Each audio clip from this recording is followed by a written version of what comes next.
Hey, Carol, we only have two metrics to go by. That is the total number of downloads across Canada and the number of times users have reported a positive coronavirus test through this app, allowing people they've been in close contact with to receive an alert. So here are the latest numbers released by Health Canada today. The COVID Alert app has been downloaded more than 3.4 million times, and 856 users have reported a positive COVID test through the app. We also know the list of provinces where the app is active, and it keeps growing. Take a look at this map here. As of right now, users in 6 provinces can use the app to report a COVID diagnosis. Prince Edward Island is expected to follow on Thursday. Nova Scotia also set to join in the coming days.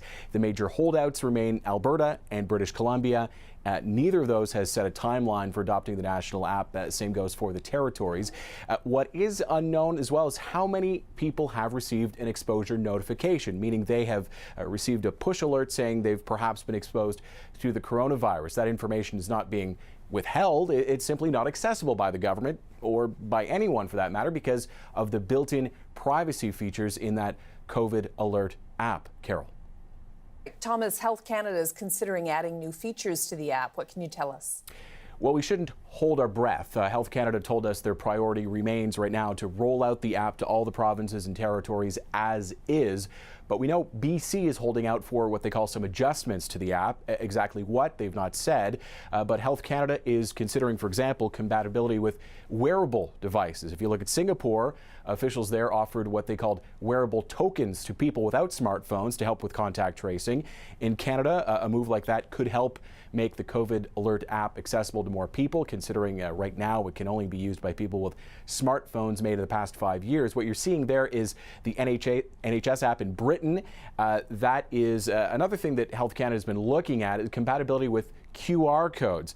What that could look like, for instance, in England and Wales, the National Health Service has been using that app, giving businesses QR codes that can be scanned using the app, and users could then be notified in the event of an outbreak at a pub, for instance, if you went there in the past couple weeks. Any additional measures, of course, here to the COVID Alert app would come with a trade-off. It could mean giving more information to the app, and here's a cybersecurity expert to explain that.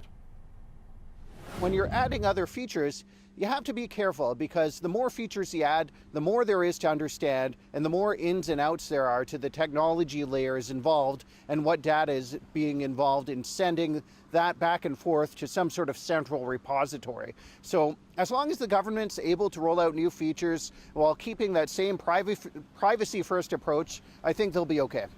Now, to avoid any confusion here, Carol, the Canadian app does not collect any personal data. It doesn't give the government your name or your location or your health information.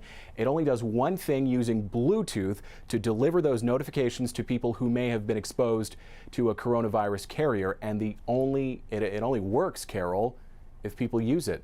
First of all, you have to download it.